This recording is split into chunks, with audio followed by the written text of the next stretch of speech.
graduate student in culture and creative industries. I'm excited to share my views on system change for EasyStepUK. I'll focus on effective public communication, essential policy reform, and removing access barriers. First question is when mobilizing public support, which communication style or narrative is best to push for system change? To push for system change, we need two things: data-driven logic and human-centric storytelling. First, data is the foundation. It proves the problem is not a personal failure, but a systemic issue. Data convinces policy leaders and provides the logical why for change. However, data alone does not mobilize the public. We need human stories to connect emotionally. The story shows how a systemic failure impacts one person's life. It translates cold statistics into an urgent, relatable feeling. The most effective approach is to combine them. Data shows the scale and the story provides the soul.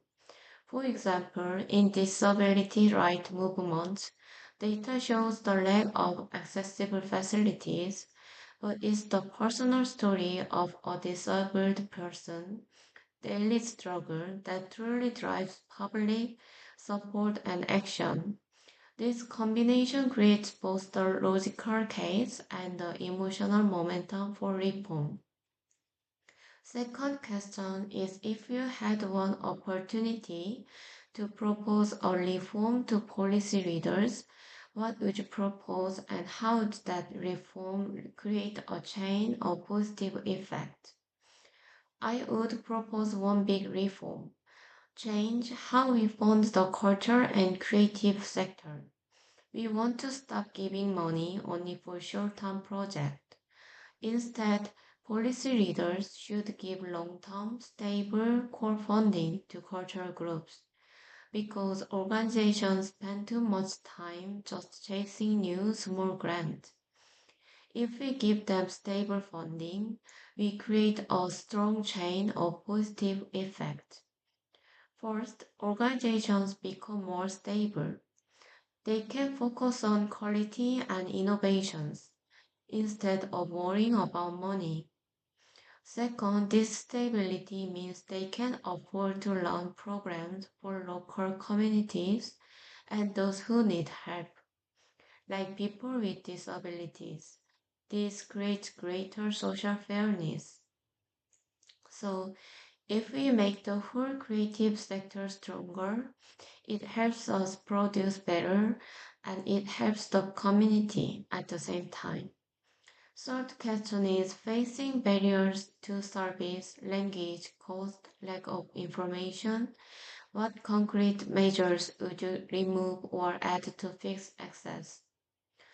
I will focus on fixing two big problems for access: the language barrier and the cost barrier.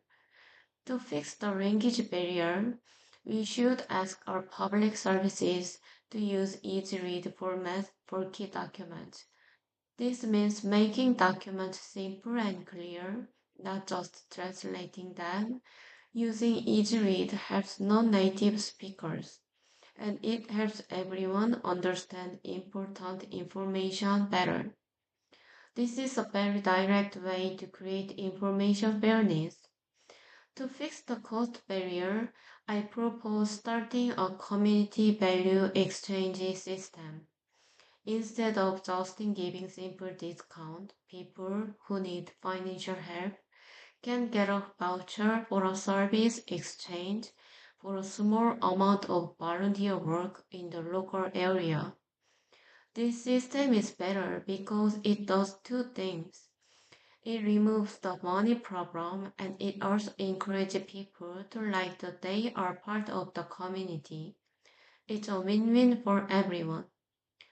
In short, meaningful system change requires strategy, clear policy, and practical steps to ensure equal access.